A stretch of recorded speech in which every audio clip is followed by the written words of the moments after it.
अस्सलाम वालेकुम, मैं हूँ आबिद अंदलीब। नाजरीन, पाकिस्तान के सियासी मंजरनामे की सूरत हाल लम्हा बदलमा तब्दील हो रही है। शेख रशीद ने कल एक और दावा किया, आज एक और बहुत बड़ा दावा कर दिया। वो इस वक्त हेडलाइंस बना हुआ है, इसके ऊपर भी बात करेंगे और आपको बताएंगे कि हमजा शहबाज के जो हलफनामे का मसला है वो बहुत ज़्यादा पुरस्रार और पेचीदा होता जा रहा है। शहबाज शरीफ की मिन्नतें तरले किसी काम नहीं आ रही और आज ओसान ख़ता हो गए नून लीग की और बिल्कुल बदहवासी और पागल पन के ऊपर उतर आए। लेकिन इससे पहले मैं आपको ये चीज़ ज़रूर बताऊंगा, मैंने पहले इससे पहले जो वीडियो की थी उसमें मैंने ये बात कही थी। हमारे सोर्सेज ये बता रहे हैं कि ये जो ख़त था ये इमरान खान से पहले कहीं और गया और इस ख़त से पहले ही इमरान खान की हुकूमत को तोड़ने का तकरीबन सारा आईनी कानूनी जितनी भी पेचीदगियाँ थी वो दूर करके उस सारे का सारा बंदोबस्त कर लिया गया था। इमरान खान के ख़िलाफ़ जो साजिश हुई वो बहुत पहले शुरू हो चुकी थी और सिर्फ जो ख़त था उसका एक ट्रिगर पॉइंट बना और ख़त के बाद इनकी आंखें खुली, इनको पता चलना शुरू हुआ कि इनके साथ हो क्या गया है। लेकिन असल जो वारदात थी वो उससे पहले डाली जा चुकी थी। तमाम लोगों को एक पेज पर बिठाकर उनके साथ उनकी गारंटी शुरू हो चुकी थी। आप अगर उससे पहले के इमरान खान ने जो ख़त पब्लिक किया वो 27 मार्च को पब्लिक किया, अगर आप उससे पहले के इन तमाम इत्तेहादियों के, इन तमाम मुखालिफिन के, उस वक्त की हुकूमत के और अपोजिशन के, उस वक्त के इमरान खान के इत्तेहादियों के और आज की अपोजिशन के इन तमाम के बयानात आप देखें तो कोई भी एक दूसरे के ऊपर कोई बात नहीं कर रहा। वो ख़ास तौर पे वो लोग जो इन मुज़ाकरात का हिस्सा थे, इस मीटिंग का हिस्सा थे, जिनको पता था कि उन्होंने जाना है। आज ये परवेज़ इलाही ने भी जाना था, मुझे नहीं पता कि ये क्यों नहीं गए। MQM ने भी जाना था और आपको ये भी मैं बताऊं कि इन्होंने इस चीज़ को इतना डिले किया, इन्होंने ऐलान करने के अमल को इतना डिले किया, वो डिले भी बुनियादी तौर पे उस साजिश का हिस्सा था कि इमरान खान कंफ्यूज रहे, उसको पता ना चले कि आखिरी वक्त तक कौन क्या करने जा रहा है। लेकिन इनके अंदर खाने तमाम चीज़ें इन्होंने आपस में फ़िक्स कर ली हुई थी, इन्होंने एक दूसरे को मैनेज कर लिया हुआ था और तकरीबन हर महाज की हर तैयारी मुकम्मल थी। और ख़त आने के बाद चीज़ें तब्दील हुई इमरान खान के एंड से और जो बिसात बिछाई गई थी, जो स्क्रिप्ट लिखा गया था वो बहुत पहले का लिखा जा चुका था। इस पे हम आने वाले वक्तों के ऊपर भी बात करते रहेंगे। लेकिन यहाँ शेख रशीद ने कल एक ट्वीट किया था।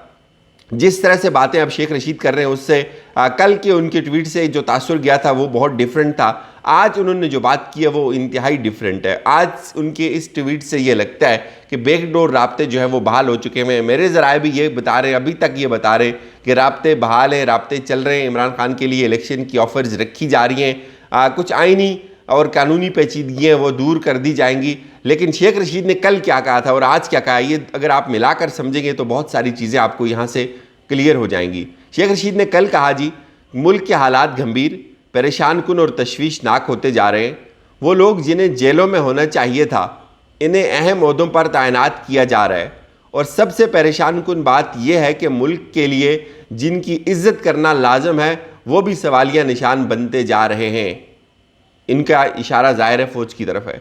साम्राज्य के एजेंटों ने अपने मफाद के लिए गंदी नाली की ईंटों को ताज महल में सजा दिया है। लेकिन कौम मेरी बात याद रखे कि इमरान खान की इस्लामाबाद के लिए काल दुनिया को अंगुश बदंदा कर देगी और ऐसा जनाटे का रन पड़ेगा कि पाकिस्तान की तारीख की सबसे कम उम्र ये मौजूदा हुकूमत होगी।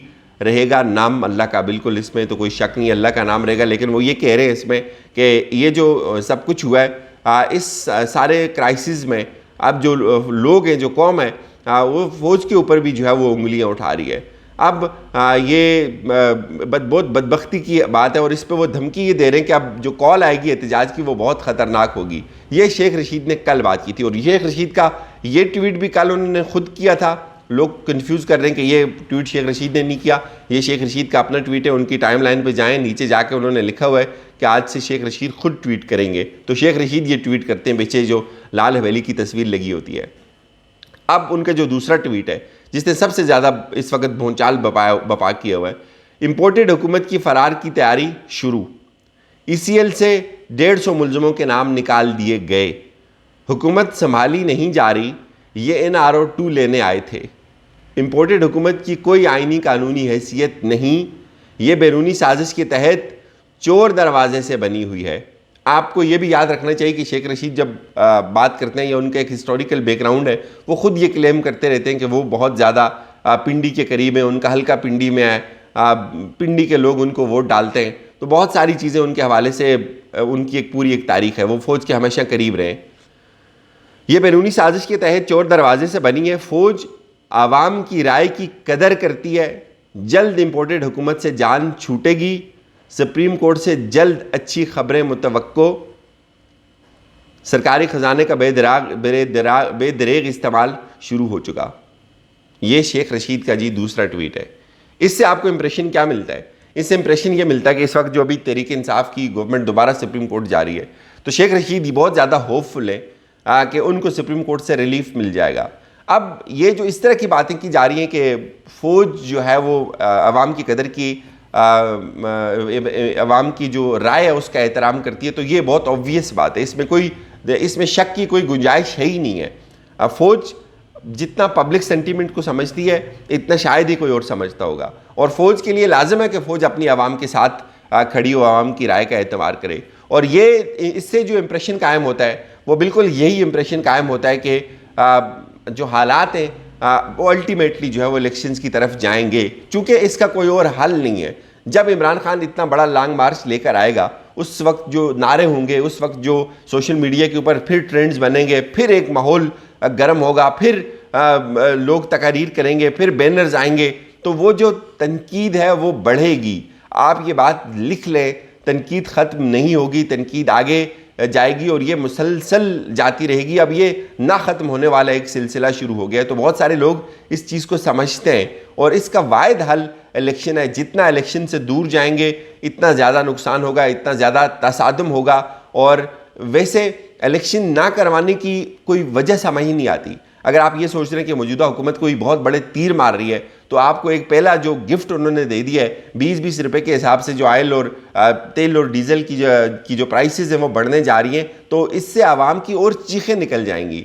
और फिर जो रद्दअमल आएगा, एक तो महंगाई का, इतनी बड़ी महंगाई जो होगी उसका रद्दअमल, और एक रद्दअमल ऑलरेडी जो इमरान खान को निकालने की सूरत में आ रहा है, तो वो फिर आप देखें कि चीज़ें कहाँ से कहाँ चली जाएंगी। उसको 10 से ज़रब दे दें आप, तो फिर आपको समझ आ जाएगी कि इतनी ज़्यादा तनकीद आने वाली है, इतनी ज़्यादा आवाम के अंदर गुस्सा और तकलीफ़ की लहर है। शहबाज शरीफ का उनके बेटे का जो हलफनामा है, उन जो हलफ है वो बहुत ज़्यादा दर्द सर बना हुआ है, बहुत परेशानी हो रही है उनको, और दिन ब दिन वो मिन्नतें कर रहे हैं लोगों की, उनकी मिन्नतें किसी काम नहीं आ रही। अब उन्होंने दोबारा हाई कोर्ट का दरवाज़ा खटखटाया, वहाँ से भी उनको खातिर खा रिलीफ ज़ाहिर मिल जाएगा, आपको पता ही है। लेकिन एक बड़ी अजीब बात की उन्होंने, आज अता ताड़े ने उस अदालत के सामने खड़े होकर क्या कहा, पुरअमन लोग हैं, वरना गवर्नर हाउस से किसी को निकालना बहुत मामूली बात है। ये मेंटेलिटी है, ये वो अता तारड़ है जिसने कहा था कि आज हमें अब कोई गाली देगा तो हम उसकी ऐसी की तैसी कर देंगे, हम उसको उधरी मारेंगे और उसका वो हाल करेंगे जो मेरिट होटल के अंदर हुआ था उस बुजुर्ग के साथ, जो इन सब लोगों ने मिलकर किया था। तो ये इनकी बदमाशी जो है वो शुरू हो चुकी हुई है। लेकिन सरवराज चीमा डटे हुए हैं, इनके हलफ की रास्ते में सबसे बड़ी रुकावट बने में, वो कह रहे हैं कि आप मुझे कन्विंस कर दें, मैं कैसे जो है वो आपके हलफ का प्रोसेस जो है वो शुरू करवा दूं। दूसरी तरफ जो स्पीकर है परवेज़ इलाही साहब, उन्होंने डिप्टी स्पीकर के असम्बली का जो स्टाफ था उसको मुअत्तल कर दिया है। तो कदम कदम पे हमजा शहबाज का जो हलफनामा है वो एक उनके लिए बहुत बड़ा मसला और बहुत बड़ा चैलेंज बन रहा है, और शहबाज शरीफ की भी जो परेशानी है उसके साथ साथ बढ़ती जा रही है। इजाज़त दीजिए, अपना बहुत सारा ख्याल